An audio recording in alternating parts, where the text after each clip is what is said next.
Masechet Gittin Daf Nun Vav. We're going to see today the series of stories about the destruction of Jerusalem, and one of the themes is going to be related to this entire chapter, which is enactments that the rabbis made for the benefit Tikkun Olam, to help Israel get be under the control of Jews and buy land back, to help wives, to help children, deaf people, and so on.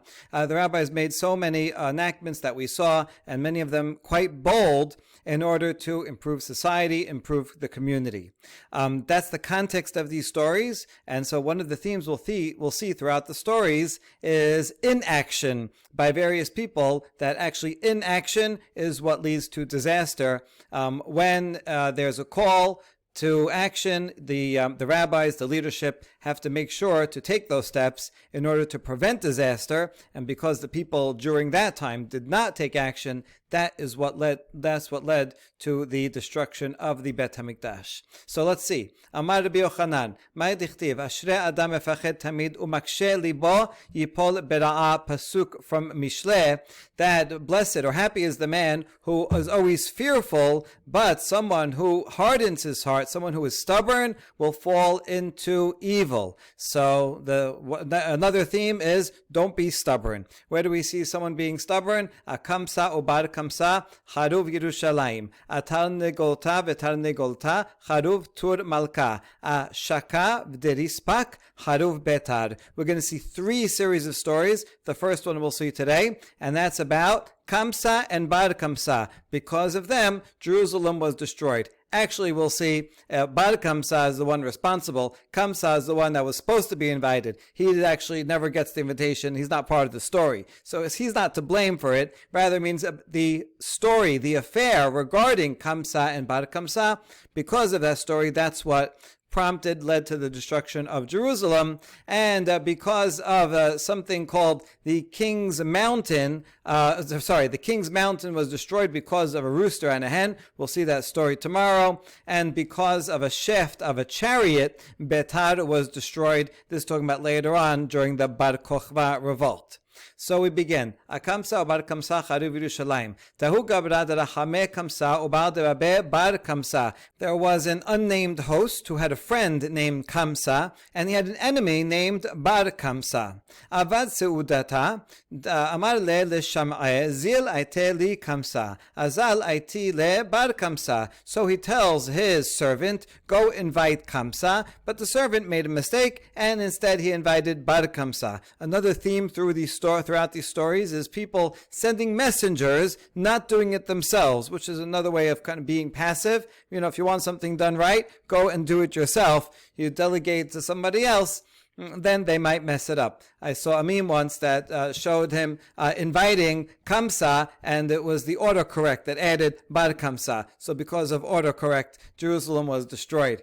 So anyway, his enemy shows up to the party. Atash kechet havayativ amar le mekediya hu gabra de bal de baba tahu gabra. So the host sees Bar Kamsa sitting at the party, and he says, that man is the enemy of that man, using third person to say, you are my enemy. What are you doing here? Kum pok. Get up and get out. Not very nice.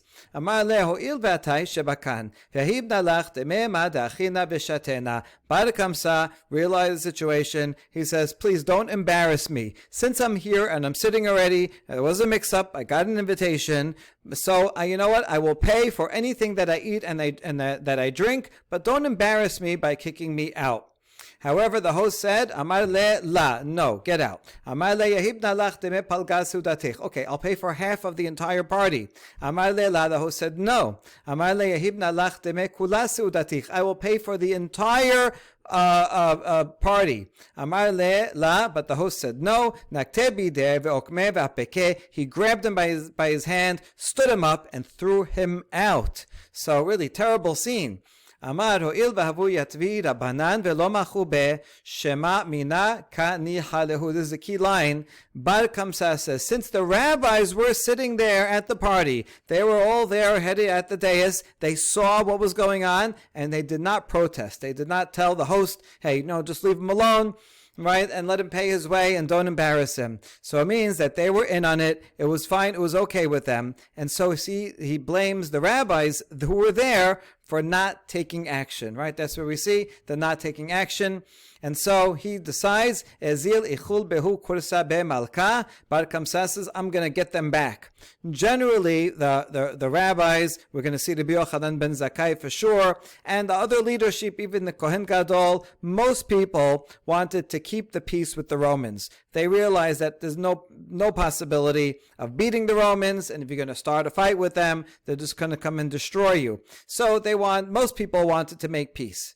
But there were a few people that were zealots and said, no, Mashiach is here. We did it once before in the Chanukah story. A miracle will happen. We can rely on a miracle, and we just go and fight the Romans and we will win. It was a minority, but they were a zealot minority. Some of them were, as we're going to see, were actually terrorists. So anyway, this guy, Bar Kamsa, says, I'm going to go and show them. I'm going to cause destruction to the rabbis, to the Jewish people themselves, even though he himself is a Jew. So there might be a political aspect here between Bar Kamsa, maybe was part of a group that wanted to rebel against the Romans, and now he's going to show the rabbis and other people at this party who were peaceniks that he's going to incite the Romans against them. As a side point, there are a lot of parallels between the stories that we're going to read and the stories in Josephus. Josephus lives there. He's an eyewitness to everything that goes on. And in Josephus, he mentions that there was a person named Kamsa, the son of Kamsa, which sounds a lot like Kamsa bar Kamsa. He mentions that he is someone who wanted to continue allegiance to the Romans and to the king. And so it could be that Kamsa and his friends and all the people at the party and the host and the rabbis wanted to make peace, and they invited someone from the other political party. Okay, so it could be that there's some political background to this fight that they had, or it could just be personal against the host and Bar Kamsa. Either way, Bar Kamsa says, because they did this to me, and not only the host, all the rabbis were in agreement in embarrassing me publicly, I am going to go and inform against them to the emperor. Azal amar le Kesar, mardu bach Yehuda. So he goes to the emperor, and he says, the Jews have rebelled against you. Amarle miyema says, how do you know? Why should I believe you? Amarle shedar lehu kurbana chazit mekareban le. He says, test them out. Send a sacrifice to them, to the Bet HaMikdash, and see if they will sacrifice it to you. Some background. Until this time, non-Jews would regularly bring sacrifices. That was totally permitted, and the Kohanim would sacrifice it on their behalf. And as a sign of goodwill, the emperor and other leaders would send sacrifices to the Bet HaMikdash. This was a regular thing and was totally permitted. So now he said, send them a sacrifice, and you'll see they're not going to sacrifice it for you. That's a sign that there's no longer goodwill and they are rebelling. So they test it out. Azal shedabide aglat tilta. The emperor chooses the finest calf. That's a third-born calf. The third-born is the best, the tastiest. Now the calf that was sent by the emperor was perfect, no blemishes. But on the way, Bar Kamsa, here's again the theme of not trusting a messenger. Bar Kamsa is he's the messenger now. He makes a blemish in the calf's upper lip. Or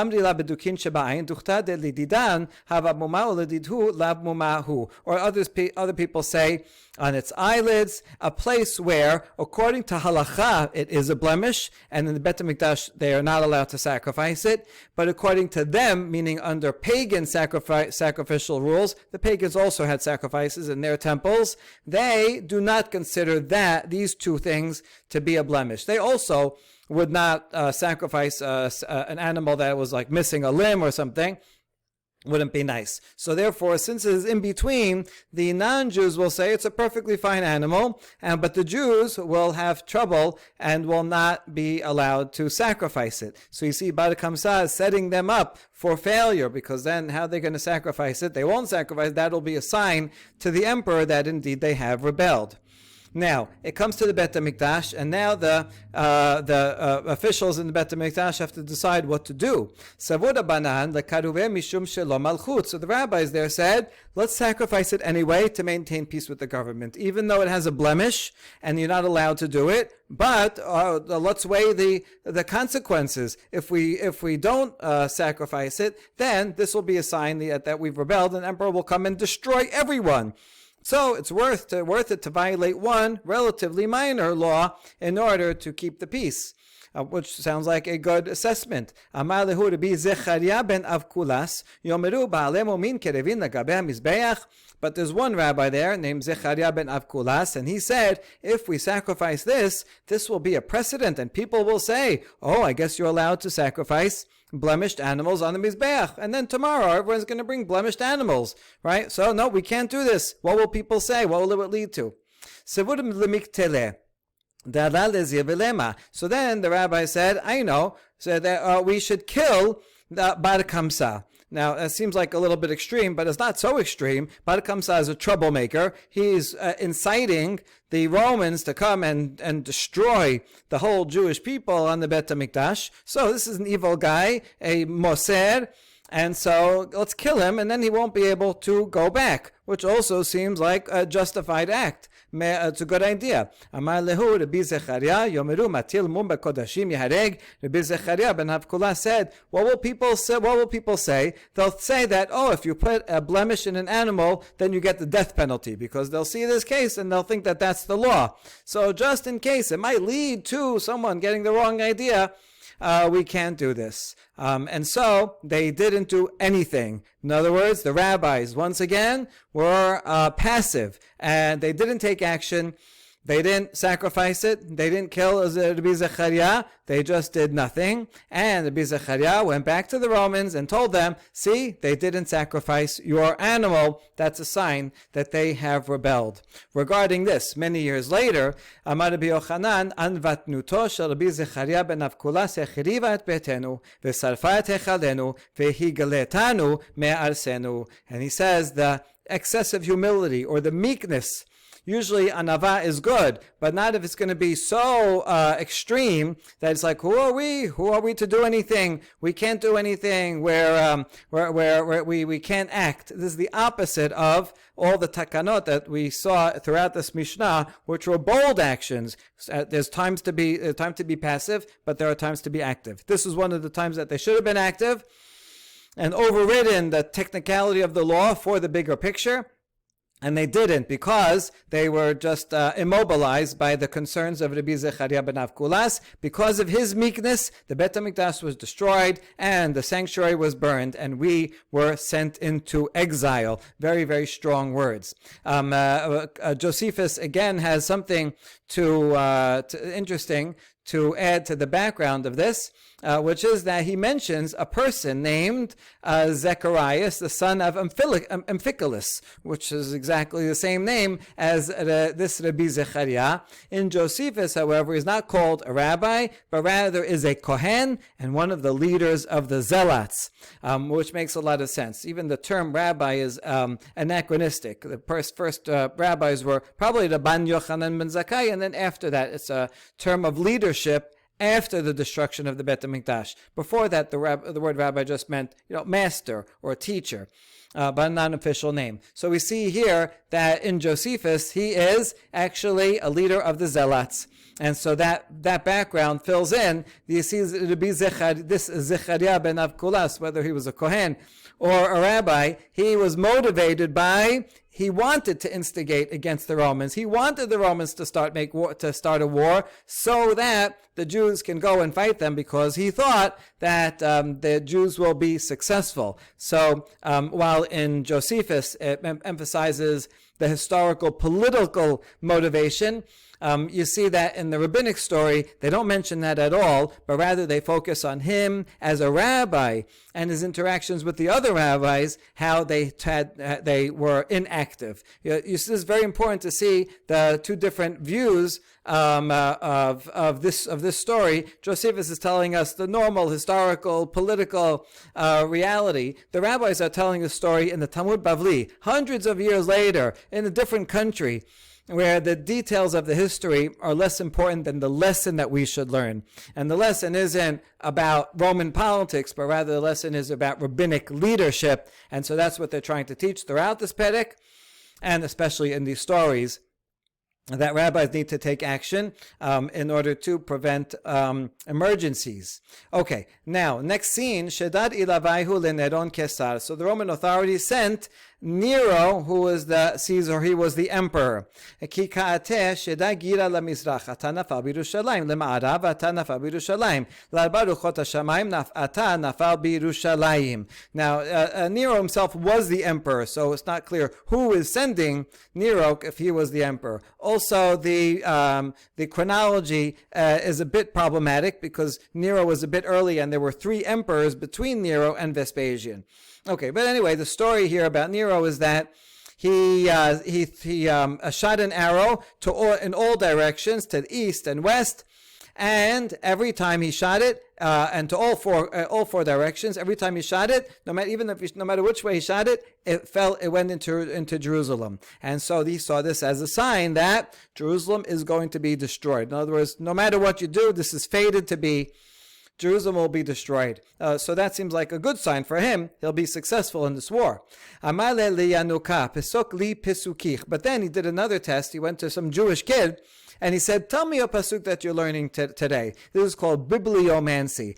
This is divining, revealing God's will by asking a child about a pasuk. Kind of like sometimes you hear about people opening a chumash and pointing to any word, and then whatever it says, that's what you do. And so too here. So Amar Lev v'natati et nikmati be'edom biyad ami Yisrael. And so he reads the pasuk in Yechezkel that Hashem is going to give vengeance upon Edom. Edom is the same as is identified with the Roman Empire by the hand of Israel. So he sees this is a bad sign for me. Amar kudsha berichu ba'ele charuve bete u'ba'ele chapurei yadeh ba'ahu gavra. Hashem wants to destroy his Bet HaMikdash because of the sins of his people, and he wants to use that man, meaning me, as his guy to do his dirty work, and then he's going to punish me after that. He says, no thanks, I don't want to be Hashem's tool for punishment, and then I'm going to be punished myself for being the one to destroy the Bet HaMikdash. And so he refuses. Arak azal ve'igayer unfak mineh Rabbi Meir. So he ran away from the scene of the battle. He converted to Judaism, and eventually one of his descendants was none other than the great Tana Rabbi Meir. This is a literally unbelievable story. It is true that Nero did commit suicide at the end, went crazy. But in Roman records, there's no record of him converting to Judaism. But I think the point here is that even someone as evil as Emperor Nero, who was hated by everybody in his time, has a possibility of redemption and can convert, and even can have great descendants like Rabbi Meir. Next, Shedare ilavayu Aspasianos Kesar. So then they sent Vespasian as the emperor in order to take over the war. Again, there were actually 3 other emperors in between, but they were very short-lived, all within within 1 year. Each one took over from the previous one. Okay, so then we have Vespasian, who was not yet emperor. It says here Aspasianos Kesar, but at this time he was just a general. Ata sad ala telat sheneh. So he made a siege against Jerusalem for 3 years. Hahu ba hanhu telata atire. Nakdimon ben Gurion, ben Kalba Saboa, ben Sisi Takeset. Nakdimon ben Gurion, shenakda lo hama ba'aburo. In the city of Jerusalem, there were 3 rich people. One of them, his name is Nakdimon ben Gurion, because the sun shined on his behalf. One time, in order to help him out, the sun continued to shine longer than usual, like the miracle of Yehoshua. Ben Kalbas Sabua shekol nichnas lebeto keshur ha'ayb kekeleb yoseh keshehu sabeya. Another one's name was literally fat dog. Today we call people fat cats. But this is something similar, but we interpret it in a positive way. Anyone who came to his house who was as hungry as a dog would leave satisfied. Ben sisita keset shata sisito nigreret al gabe kesatot. One interpretation of his name is that he never walked directly on the ground because he was too important and pampered, and so he walked on blankets, and his sisit would the corners of his garments would hang down, and they wouldn't touch the street. They would only touch these blankets or pillows. Or another interpretation is that his seat was always found among the nobles of the Romans. He was a dignitary, always doing important things. Now, what's the relevance of these three important people? One was very wealthy and said, I will provide Yerushalayim with wheat and barley. You see, they're under siege. When you're under a siege, all the people and all the Jews in all the surrounding towns run into the walled city of Jerusalem. The Romans are outside and they don't let anything in or anything out. And therefore, no food comes in. Inside, this terrible disease causes overpopulation, and it's really just a waiting game to see how long will it take for the people inside to starve to death. So the more food that they have, the longer they can last. If they can last a long time, they can outlast the Romans, because the Romans, they have other things. They have other battle fronts and other things to do. And so eventually, if you wait long enough, the Romans will get tired and go away. So it's just a question of who can last the longest. So the more provisions they have, the better. So one has said, I can provide wheat and barley. Another one of these rich men said, I can provide wine and salt and oil. One said, I can provide wood. And the rabbi said, the one who can provide wood is the most praiseworthy. מסר לשמעי בר מדסיבה, אמר רב חיסדא, הכלבה תחיתה באי שיטין, אך לבה דסיבה. Rav Chisda, the best is the wood, because Rav Chisda, he would give all the keys to his storehouses to his servant, except for the storage house for wood, because that was so important, he couldn't trust it with anybody. Again, the theme of trusting a middleman or a servant, right? He did not trust. You should not always trust a messenger with the most important things. Because he used to say, one storehouse of wheat needs 60 storehouses of wood for cooking and baking and fuel. And so the wood was the most important, even though you might think that the wheat by itself is the more important. Anyway, but in the combination of all these provisions, they could be sustained inside the walls of Jerusalem for 21 years. That's a very long time. And although it's kind of torturous to have to not be able to leave the city, and overcrowding for 21 years, nevertheless, if they can last 21 years, there's no way the Romans are going to be sitting there, because it also is expensive for them to keep that army around and besieging the city for so long. The point is that if the Jews were united, they could have lasted, and the Romans would have went home, and they could have lived peacefully. However, here's I think the most tragic part of the story. There were certain Jewish zealots among them in the city. The rabbis who wanted to make peace, they said, let's go out to the Romans and we'll make a peace treaty with them. But the zealots said, no, we're not letting you out of the city. They would be guarding the gates from inside the city, making sure no peaceful Jews would leave. The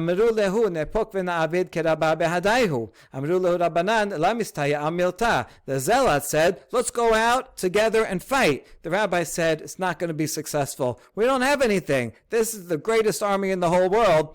There's no way that we can win.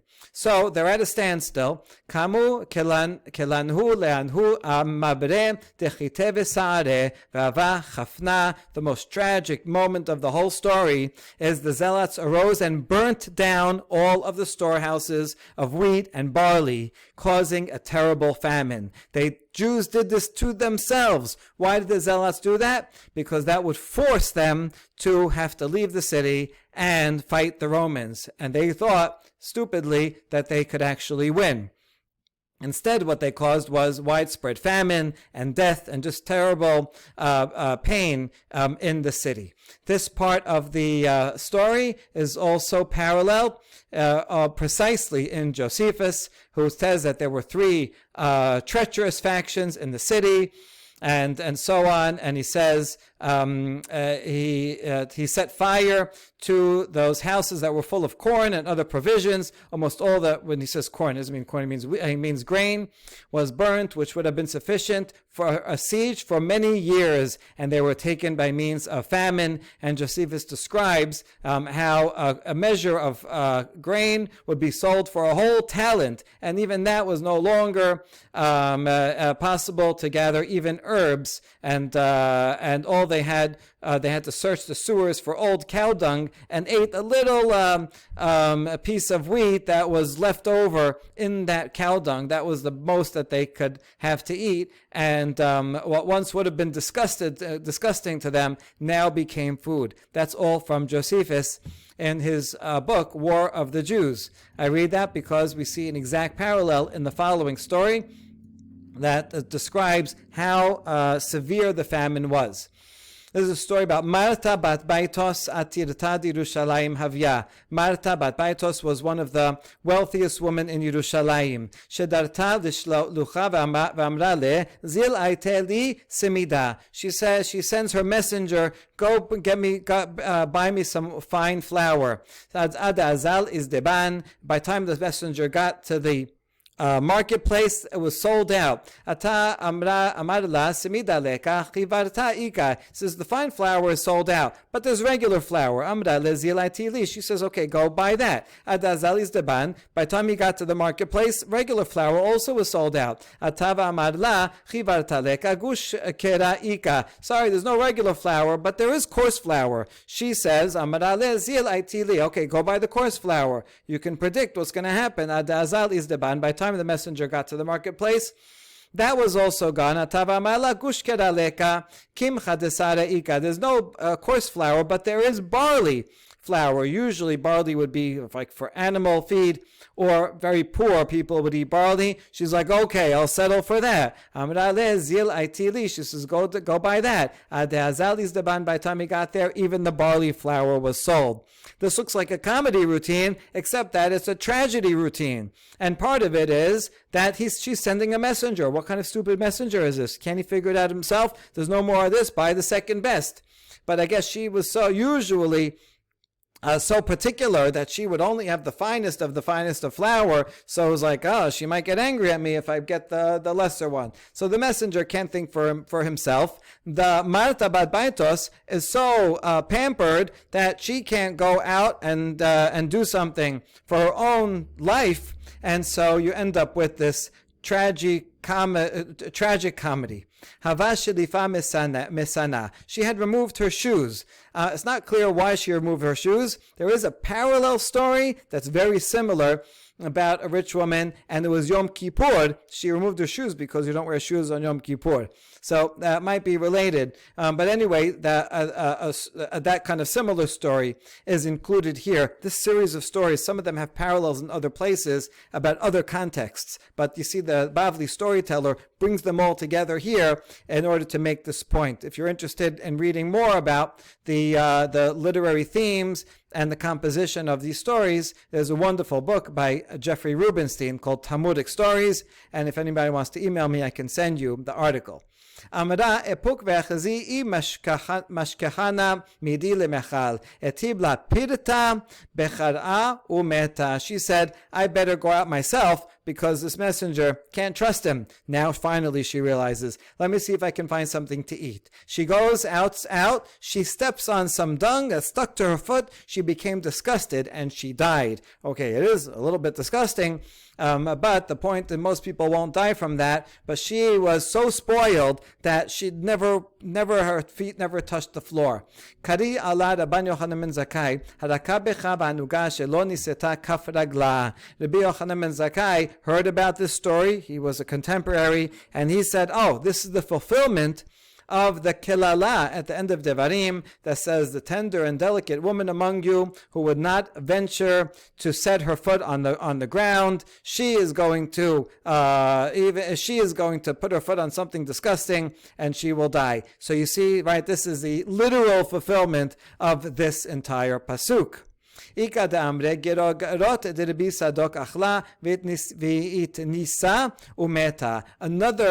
view that says, no, it wasn't dung, but rather the best thing that she can find to eat was this fig, already eaten fig of Rabbi Sadok, and she was so disgusted by eating that she died.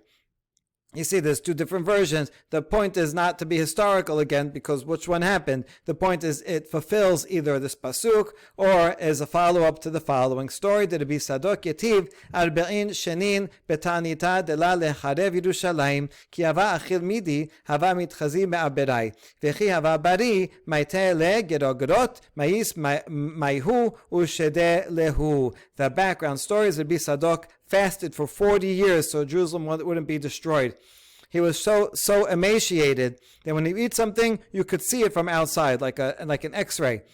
And when he would eat after the fast, each day, he would eat a little something at night. They would bring him figs, and he would suck out the liquid and cast the rest away. So you can imagine he's really sucking out everything from these figs, and all just the pit is left. And that's exactly the fig, the pit of a fig that she found, and that's what caused her death.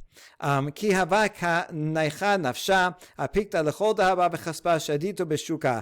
אמרה, היי למי מבעי לי, והיינו דכתיב כספם בחוסות ישליכו. When she was dying, she took all her gold and silver, threw it out into the marketplace. What do I need this for? And that's the fulfillment of a pasuk in Yechezkel, that they will cast their silver in the street, and gold shall be like an impure thing that you throw out, because none of their silver and gold will be able to deliver them in the day of God's anger. And so, right, all those riches that you thought, yeah, I'll be good, I'll be protected, all that was worthless because of this famine. So this point of that story is to show the extent of the famine and the fulfillment of these pisukim, these curses from the Torah, from Yechezkel, how they're actually coming true literally.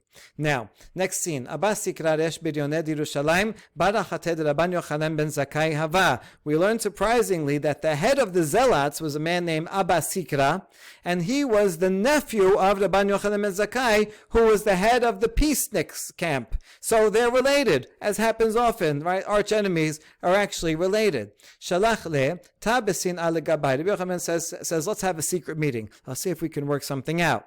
Ata amar le ade matai abditu hachi vekatlitu le lealma bechanfa. Rabbi Yochanan ben Zakkai says, how long are you going to do this and kill everyone through starvation? Your people, you burned down the storehouses. What are you doing?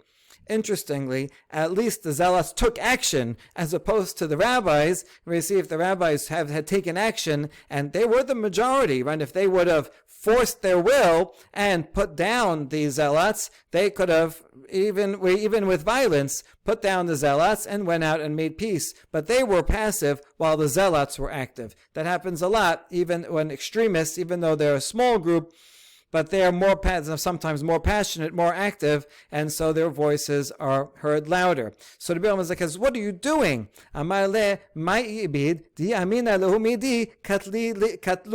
Surprisingly, Abba Sikra, who's supposed to be the head of the Zealots, says, what can I do? If I go against them, they'll kill me. The head of the Zealots is actually the follower of the Zealots. The Zealots are such zealots that even their leader can't control them. So again, a theme of passivity. Their leader, he can't do anything to stop these crazy people. Amar le hazili takanta ledidi diipok efshar dehave hasala purta. Rabbi Yochanan ben Zakkai says, let's get together, let's make a plan so that I can leave the city. Maybe I can save at least some small amount, even though we're going to lose this war, is going to be terrible destruction. Maybe this can be a little bit of salvation. So now they're going to work together. Amar le.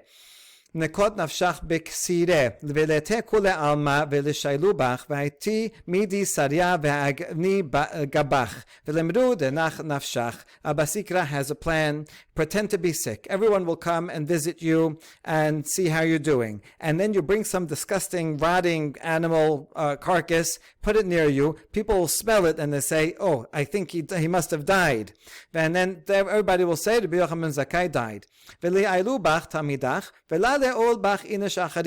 And then let only your students come and carry you and not anybody else. Because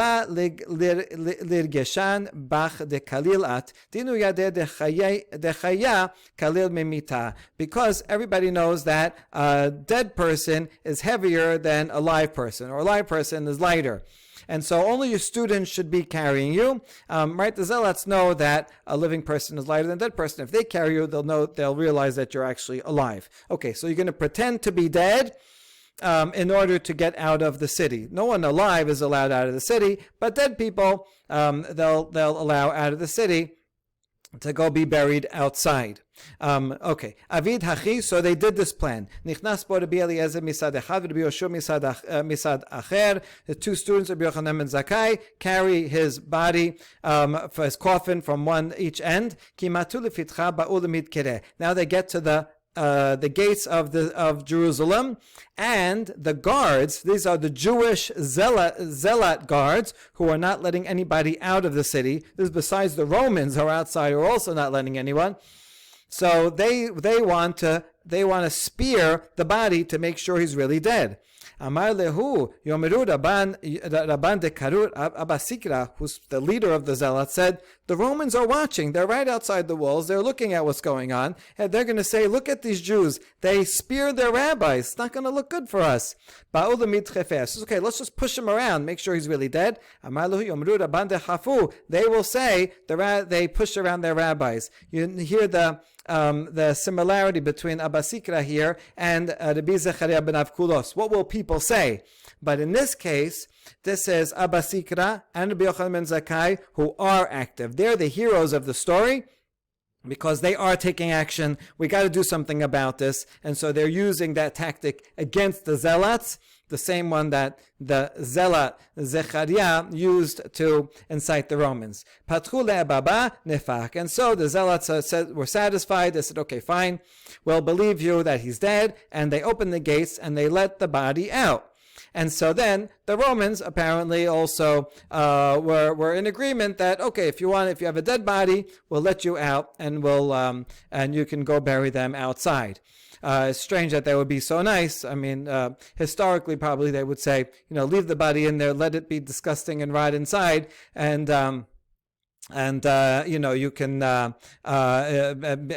bring you more despair. How would this work? They open the gates and then the Romans would just not rush in? Okay. Anyway, he gets out. Ki meta lehatam amar shelama alach malka shelama alach malka. Rabbi Yochanan ben Zakkai, he hops up out of his coffin once he's safely outside the city and he's with the Romans. And he's able to go and reach all the way to Vespasian, the head general. And Rabbi Yochanan ben Zakkai says, peace be upon you, king. Peace be upon you, king. Vespasian answers, Amar le mechayabt tere ketala. You are liable for death penalty twice. Chada de la malkana vekakarit li malka. Number one, I am not a king, and you called me the king, right? Someone else is the emperor back home, and you're calling me the emperor. That's treachery against the current king. If you call someone else, you're the king. That means you're saying the current emperor is not. So you are liable capital punishment for that. Vetu I malka ana adaidana amayla atit legabay. And second, if I am a king, then why didn't you come out earlier and come and make peace? Right? I'm the king. You should have come out earlier. Amar le deka'amad la malka'ana. Ibra malka'ati la malka'at la mimsera Yerushalayim bidach tichtiv ve'alebanon be'adir yipol. He says, first of all, in the first count, that you said you're not a king. In truth, you are a king. You must be a king, because if you weren't a king, Jerusalem would not be delivered into your hands. And Rabbi Yochanan ben Zakkai quotes a pasuk, which is interesting, as if Vespasian knows the pasukim. and is going to appreciate this midrash. More likely, this midrash is meant for us and the fellow rabbis who are hearing the story to understand the deeper meaning behind it. And he quotes the Yeshaya that says, Lebanon will fall by a mighty one. En adir ela melech tichtiv v'haya adiro mimenu. Now, the mighty one, that refers to a king. As it says in Yirmiyah, that the mighty one shall be of themselves, from a king chosen from among themselves. Ven Lebanon ela bet HaMikdash, Lebanon refers to the Bet HaMikdash, which was made out of the cedars of Lebanon, right? This good mountain and Lebanon. And therefore, since the Pasuk says Lebanon, meaning the Bet HaMikdash, will only fall by a king. So, since you're here and you're going to be successful in destroying the Bet HaMikdash, that proves that you, in fact, are the king. You are the emperor. Now, this is a revolutionary midrash, because the simple reading of Yeshaya is that Lebanon is referring to Assyria, who lives up in Lebanon. Be'adir is referring to HaKadosh Baruch Hu, Yipol. Hashem is going to destroy Ashur. This is going back to when the time of Yeshaya, a couple of hundred years earlier. Yeshaya's point was, go fight against Assyria. Don't make peace with them. We are going to win, to beat them. Hashem is going to destroy them. And in fact, in that case, Assyria does take the northern 10 tribes, but they do not take Jerusalem, even though they try. They're unsuccessful. And so you can imagine that the rebels, who know Tanakh also, might have been quoting this very pasuk as a proof that just like Hashem took care of Assyria, so too Hashem will take care of the Romans and send them back home. Rabbi Yochanan ben Zakkai, the storyteller here, by quoting this pasuk and reversing it. Lebanon is not Assyria, not the enemy, but the Bet HaMikdash. Adir is not Hashem, but rather Vespasian. And so it's really reversing the meaning to mean the opposite of what it originally meant. So this is a very important reversal, and part of the discussion, the political discussion between the two factions, which both had basis in Pesukim and in interpretation of Pesukim. So I doubt that Vespasian would have appreciated the subtleties of this biblical midrash, but we do. And that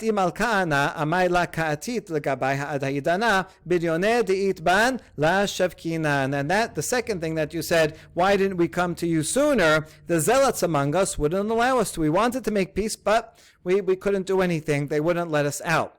Amar le, ilu chavit shel devash udrakon karuch aleha lo hayu shovrin et hachavit bishvil derakon ishtik. So Vespasian tells Rabbi Yochanan ben Zakkai a mashal, if you had a barrel of honey and a snake wrapped around it, so what would you do? Wouldn't you break the barrel to kill the snake? Right? The snake is much more dangerous than saving the honey. So you destroy the whole thing. Point is, I am going, because you didn't take care of the snake, being the zealots. See, the snake could be, who's trying to destroy Jerusalem? From our perspective, we would say the Romans are destroying Jerusalem. From Vespasian's perspective, he says, it's not my fault, it's your own fault. The zealots are causing the destruction of Jerusalem. And in fact, both of them were actually kind of making a siege by not letting any Jews out. So Vespasian says, listen, because you didn't come out first, and you didn't take care of your own problem and the zealots, I am going to have to destroy the whole thing. The barrel of honey represents Yerushalayim, and the snake representing the zealots. The Romans say, we're going to come, destroy the zealots, and we're going to have to destroy Jerusalem as well. As we do that, we're going to destroy the whole thing, right? And so isn't that fair, Rabbi Yochanan ben Zakkai, right? That's what you would do if you had to destroy a snake. You would have to destroy the honey too. We are going to destroy the whole city. And Rabbi Yochanan ben Zakkai had no answer. He's like, you couldn't answer him. He's like, you're right. Now, later on, Kari ale Rav Yosef, item Rabbi Akiva. Rav Yosef would be an Amorah. Rabbi Akiva would be just 60 years later, the head of the Bar Kochva revolt. He says, in reaction to Rabbi Yochanan ben Zakkai, see, they were on opposite sides politically. Rabbi Akiva was also fight the Romans. So he said about Rabban Yochanan ben Zakkai, Meshib Chachamim Achor Ve'datam Yisakel, that Hashem sometimes causes the wise people, the mind of wise people, to go backwards and makes them foolish, makes them now foolish. Rabban Yochanan ben Zakkai is a great wise person, but at that moment he lost his wisdom. Shaklinan sabta v'shaklinan le lidrakon v'katlinan le v'chabita shabkinan la. He should have responded that if you have a snake wrapped around a barrel of honey, you don't destroy the whole thing. You take tongs, remove the snake carefully, kill the snake, and you leave the barrel intact. And therefore, the Nimshal, so to you, Vespasian, just go and kill the zealots. They're the real enemy, and leave the city as is. Leave the majority of the residents want peace with you, so you don't have to destroy the whole thing. That's what he should have told him, right? He should have sued for peace and saving Jerusalem, but the wisdom of Rabban Yochanan ben Zakkai left him, and he didn't say that. In the meantime, a messenger came from Rome, a messenger again, and he announced,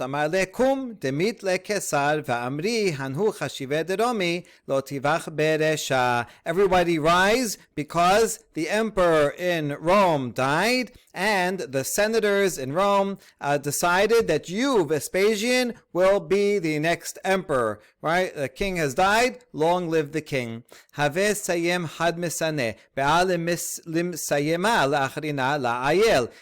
the meantime, the king, Vespasian, just at that point, put on one shoe. He tried to put on the other shoe. It wouldn't go on. He tried to take off the shoe that he put on, and he couldn't get it off. He says, what is going on here? Amale la tista'er shemua tova atyalach tichtiv shemua tova tedashen asem. Rabbi Yochanan ben Zakkai says, don't worry, Emperor, you heard good news. And there's a pasuk in Mishlei that says, good tidings make your bones swell. So your feet got bigger, and that's why you can't put the other one on, and you can't put the one that was on, you can't take it off. I like again how Rabbi Yochanan ben Zakkai is using pisukim to explain things to Vespasian. Ela maitakante. So now, how am I going to fix it? I'll go get a person who you don't like and let him pass before you, and then that will make you upset. Once you're upset, your bones will, the swelling will go down. The different pasuk, that a broken spirit dries the bones, and so if you come down from your happiness, then your bones will go back to normal. Avad hachi ayel, they found some guy he doesn't like, and they made him upset, and then he was able to get his shoes on. Amar le, umeachad dechachmitu kulehai adaidana amayla atitu legabai. Vespasian says, now I see you're so wise, so why didn't you come earlier, as I asked you before? I'm sure you could have figured out a way, through your great wisdom, to come out of the city and come and make peace with us earlier. Amar le, vela amarilach, he said, I told you the answer already. The zealots wouldn't let us out. Amar le ananami amarilach, I also responded to you. Right? You should have figured out something to do, and now we're going to have to be like the snake around the vat and destroy the whole thing. You should have figured out and rose up and conquered the zealots, right? So here's Vespasian saying, you should have been more active. Instead, you let them be active and burn down the storehouses in the city. Amar le, mezal azilna ve'enash acharina mishadarna. Vespasian tells Rabbi Yochanan ben Zakkai, I am going to Rome, because I'm the emperor, and I'm going to send a different person in my place to be the general here. Ela ba'em inai midi de'eten lach, but ask me anything, and I will give it to you. I should pause here that there's an interesting parallel in Josephus. Josephus tells a similar story about himself as the story here about Rabban Yochanan ben Zakkai. Josephus, during the same war, he is actually a general in the army up north against fighting the Romans, and soon, in the beginning of the war, he realizes this is a lost cause. He's holed up in a cave with his own soldiers, and he's like, let's go out and surrender to the Romans. And his own soldiers that he's supposed to be in charge of, don't let him out. And they said, if you surrender to the Romans, we will kill you. This is a parallel to Abba Sikra, who's in charge of the rebels, but he can't control the rebels. Anyway, in that story, Josephus convinces everybody to commit suicide, and they all kill each other, and he manages to be the last one standing. Josephus says about himself, about how smart he is.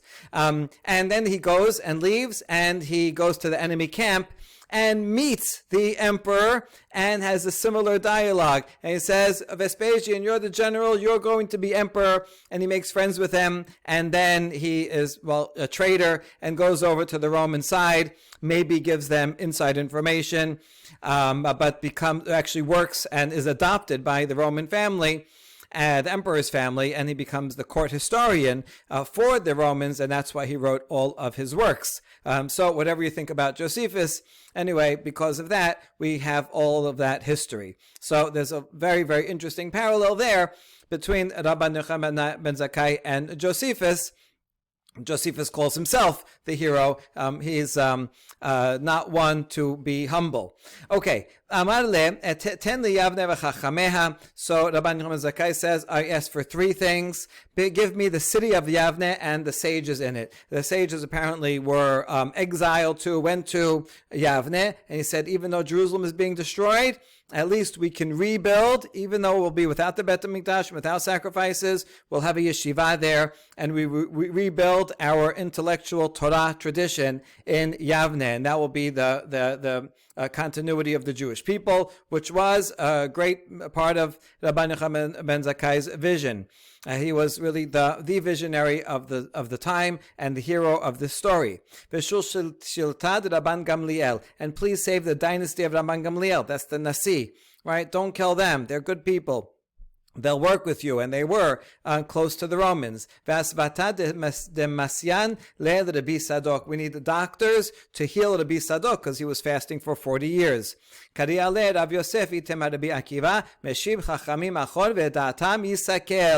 like we said before, either Rav Yosef or Rabbi Akiva again applies the pasuk that even wise men, sometimes their wisdom is turned backwards and their knowledge becomes foolishness. If Rabban Yochanan Zakkai kept his wisdom, he should have asked, leave the Jews alone this time. Save the Bet HaMikdash, save Yerushalayim, give us one more chance. So Rabban Yochanan Zakkai was not forceful enough. He is the hero. He was the only one that did anything. But the criticism is he should have been even more active. So why didn't he? Rabban Yochanan Zakkai did know what he was doing, and he thought that if he asks for so much, then Vespasian is going to give him nothing. And then even the small salvation, he would not have gotten. So you can't bargain too much. So he knew to assess that Vespasian would give him Yavne, give him these things, but he wasn't just going to go away home empty-handed.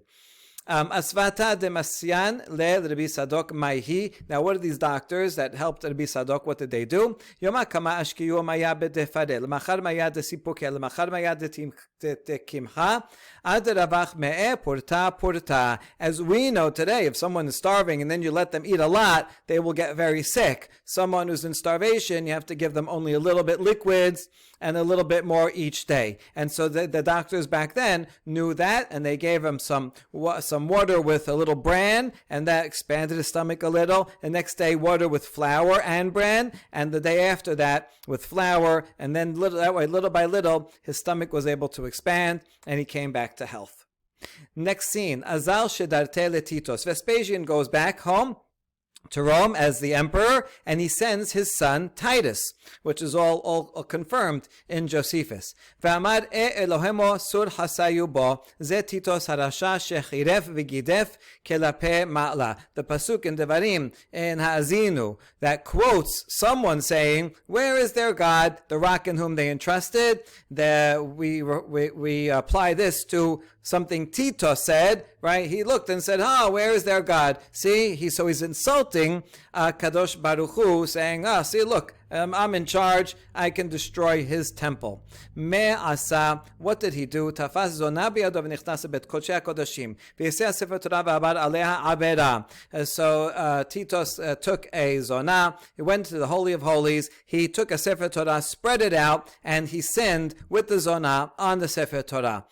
Sounds like Parashat Hashavua with Zimri and Kozbi. V'natal sayif v'gider et haparochet. He took a sword, and Titus cut the curtain that's protecting Kodesh Kodashim. V'na'asa nes v'hiyad dam bebaspes v'yoseb. Miraculously, blood came out of the parochet. Uchsabur haraget asmo. And Titus thought he killed himself. This is a euphemism to mean he thought that he killed God himself. Shene'emar shagus orecha bekedem mo'adecha samu ototam otot. And this whole scene is a fulfillment of the pasuk, your enemies roar in the midst of your meeting place, in the Kodesh Kodashim. And they put up their own signs for signs, like when an enemy comes, takes a building, and they put their flag on top of the building. And so Titus basically is insulting, blaspheming, saying, look, I killed God, I am in charge, he can't do anything about it. Abba Hanan Omer, Mi chamocha chasin ya, mi kamocha chasin vekashe, shata shomea niutso, v'gidufo shel oto rasha v'shotek. Abba Hanan has a brilliant midrash. He says this, Hashem doing nothing at this point actually is not a sign of his weakness, but actually a sign of his greatness and strength. As the pasuk says, who is like you, Hashem, strong? Who can be so strong and steadfast as HaKadosh Baruch Hu, that he can hear this abuse and this blasphemy and still remain silent? Right? Hashem is silent because the Jewish people sinned, had the sinat chinam, which we saw examples of here, and Hashem decided it's time for them to be destroyed. He's using the Romans as much as it pains him, just like a father, it would pain a father to see his son get punished, even if he knows that the son is deserving of this punishment. Hashem was pained, but still said, this has to be done. They have to learn a lesson. And so this actually shows God's strength in allowing this to happen, even allowing himself to be insulted and not saying anything. There's a parallel midrash in Mechilta that says, Mi kamocha ba'elim Hashem, and repunctuates Elim as Ilemim, who is like you, God, among the mute. God, you are the most mute that you can hear these insults and be quiet and let it happen. Deber b'Yishmael Tana, mi kamocha ba'elim Hashem, mi kamocha ba'Ilemim. And here the Gemara, the Bavli quotes from Tana de Yishmael, and we have it in Mechilta de Rabbi Yishmael, that very midrash. Me'asa. So what did Titus do next? Natal taparochet ba'aso kemin gargurtni vehebi kol kelim shebamikdash v'nichan bahen. So he took off the parochet after he already cut it and the blood, and he tied it up to make like a big basket, and he put all the vessels of the temple in it. Vehoshivan besfina lelech lishtabeach ba'iro, and he put them on a ship to take back to Rome, so that he can boast about his great glory and spoils and victory. This is all true, and we have it on Titus's arch. We can see there that they're carrying with the soldiers and the captives the menorah and the shulchan and other kelim, and in fact they were put on display in Rome in what they euphemistically called the Temple of Peace. Peace meaning because Romans destroyed and killed everyone, and now there's peace, and this was their museum of peace to show the great might of Rome, where they displayed all the things that they took as spoils in all their wars around the world. And it was in fact there was other midrashim that say rabbis went to Rome and they saw the menorah there on display.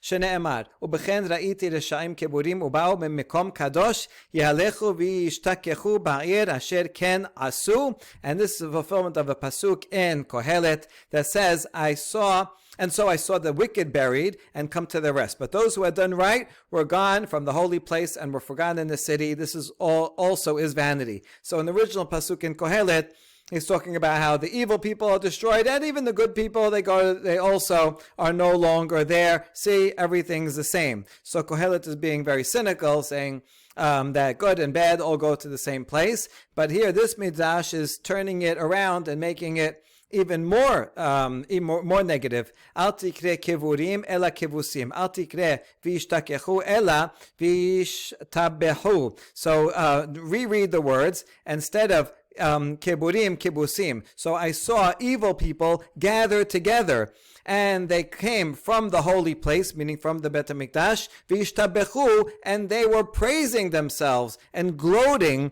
about the destruction that they did. In other words, not only are the good people no longer there, the evil people actually are ascendant and proud of themselves and gloating and boasting. So this was a really terrible scene. Others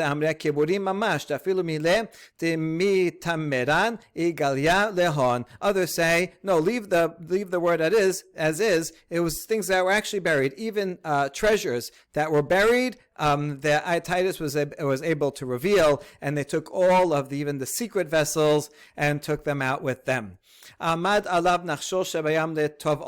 he's on the ship and he's going back home, and a big wave comes to destroy them. Amar kimdumani she'elohehem shel elu en giburato ela b'mayim ba'parot tiv'o b'mayim ba'sisra tiv'o b'mayim afu omed alay letov'ani b'mayim. Titus recognizes that this big wave is the hand of God, and he says, oh, I see, I think that the God of the Jews only has power over the water. See, Paro, he was drowned in the water. Sisera, he was drowned in the water, so he's trying to take me in the water. Im gibor hu ya'aleh le'yabasha ve'yaleh imi milchama. If God really wants to show his power, let him take me onto dry land and let's fight there, all right? Because there, he says, God has no power, and I'll fight him there. Yasa bat kol v'amra lo rasha ben beno shel Esav rasha v'riak aleh yeshli ba'olami v'itush shema.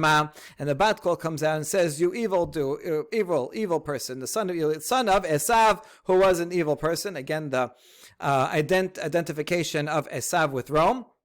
And he says, you don't think I have power on land? I have a tiny little creature that I made in my world. It's called a gnat. And I'm just going to I don't have to use all my power against you. I'll use the tiniest of creatures. Now, why is it called a little creature? Amai kare le birya kala. Why is it lowly? Because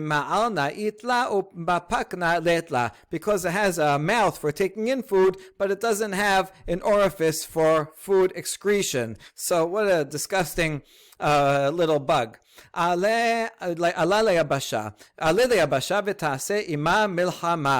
so the voice continued and said, okay, go on dry land and go and make war, you against this little gnat.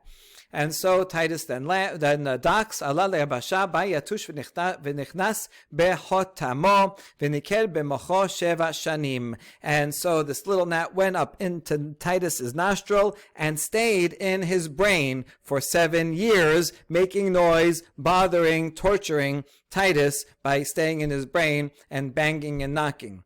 One day, Titus has this constant headache, and he passes by a blacksmith. Shama kal zafta ishtik. When the gnat heard the banging, the gnat got distracted. Oh, what's that banging? And so the gnat stopped making noise. Amad ikatakanta. So now Titus says, oh, I have a way to stop the gnat from making noise inside my head by going to a blacksmith. So kol yamamaituna pacha machu kameh. So every day Titus would order a blacksmith to come to be with him and bang and bang and bang all day, which is itself quite annoying, but it was less annoying than the gnat making noise inside his brain. If the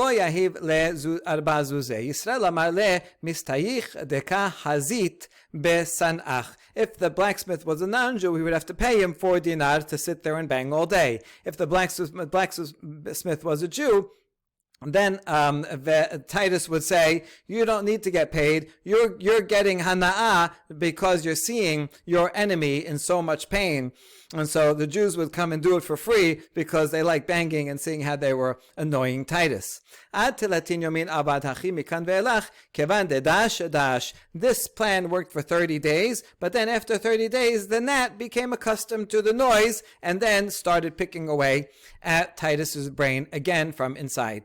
Tanya, Amar bi Pinchas ben Arova, Ani hayiti ben gedolei Romi, Uchshemet pas'u et mocho, masu bo kesipor, deror, mishkal shene selaim, bematnitatana, kegozal, ben shana, mishkal shene litrin. Pinchas ben Arova says, I was one of the noblemen of Rome, I was there, and I can testify that when Titus died, they opened up his head, and they found the gnat grew and grew until there was the size of a sparrow weighing 2 selah. Another Braita says it was as big as a 1-year-old pigeon weighing 2 litra. So this had this terrible giant growth in his head, and that's what was giving him these horrible headaches. Amar Abaye naktinan piv shel nechoshet v'sipornav shel barzel, that this gnat that grew into a bird had a mouth made out of copper and claws made out of iron. So you can imagine this would be knocking and gnawing at his brain, would be very painful for all of those years.